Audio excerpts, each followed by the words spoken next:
My friends and elders, how are you all? I hope all are you doing great. Today is the last video of this year, and today we will know about the physical world, the first chapter of NCERT class 11th. Today we will learn about the physical world from NCERT. So, what is physics? If anyone says that physics is the law and the phenomena and the principle which describe the environment as well as the nature as well as the whole universe is known as physics. So what is physics? The nature around us that we can see every time. When you will be getting the nature with using some laws and phenomena, this laws and phenomena and principles is known as physics. Physics is the study of nature and its laws. Now let's move on to the what is the relationship between physics and mathematics. Physics is incomplete without mathematics, as well as physics. If the physics is the king of science, the mathematics is also the queen of a science. Okay, is it clear to all? And now let's move on to the two fundamental principles of physics. One is the unifications. What is the unification? Attempt to explain various phenomena, not this one is not phenomena, with using few rules. Suppose there I have a ball and I will drop it.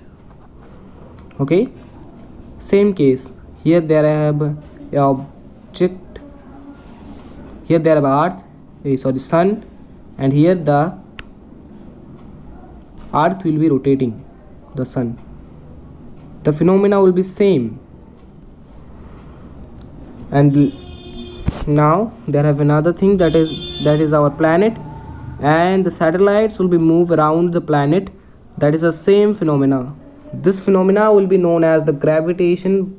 The universal law of gravitation, that will be known as F is equals to G m by r square, m1 m2 by r square, g m1 m2 by r square.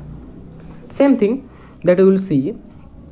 Suppose I will drop a cup of tea, means I will fill a cup with tea and I will drop it. The cup will be broken, but the cup will be broke, but the cup does not be fixed, because that is a single process, that is not a reverse process. Same case we will discuss about when we will rub our hands. There have energy, kinetic energy change into heat energy. That is the energy conservation of energy. And we will same case, if anyone can produce heat, the hands will be not rubbing, that you can see. And another thing, if a car will be moving,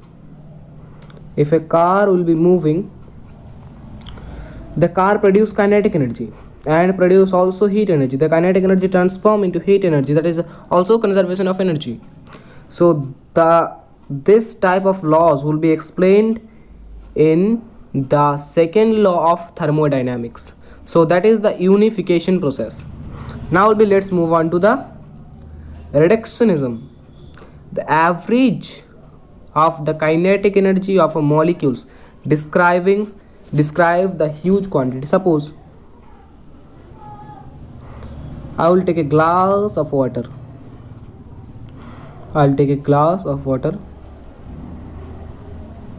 Okay, and there are a huge mole of water, the huge number of water moles in here.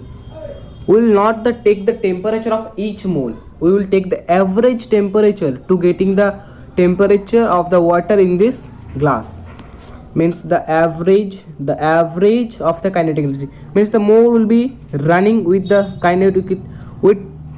kinetic energy. The average of the kinetic energy of the moles that describe a huge quantity. This means the average temperature, means every moles has a each a temperature, but we will not taking this, we will take the average and we can find the temperature. Now let's move on to the types of physics. There are the two types of physics. One is the classical physics, another is the modern physics. So what is the classical physics? Basically, classical physics is from mechanics, thermodynamics and electrodynamics. Means where we will read mechanics, Newton's laws of motion and work, power, energy, and other chapters, thermodynamics, that we will read about the heat is here we can, and the electrodynamics we can read about the electrostatics, capacitors and current, electricity, as well as other things. And now we move on to the modern physics. Who is the father of modern physics? Like everybody know that Sir Albert Einstein is the father of modern physics. Here we will read about the semiconductor devices, nucleus, photoelectric effect, as well as the special theory of relativity given by Sir Albert Einstein. Now we will physicist. Sir Mr. M. Kaku always says that if you will be know the future of object, you must be know physics. Somehow, if I will draw my marker, suppose that is a marker and that is my marker, if I will drop the marker, the marker will be fallen with using the gravitational force, will be attract him, g, small g will be attract him, okay. As well as same thing says that Sir Newton, means physics is a philosophy. Physics is philosophy. Suppose Isaac Newton is a great physicist and a great mathematician, and also he is a philosopher. Suppose I will take about the great physicist Dr. Richard Feynman. He will be given a wonderful description of what is the understanding of nature. Suppose we are in a cricket ground, huge cricket ground.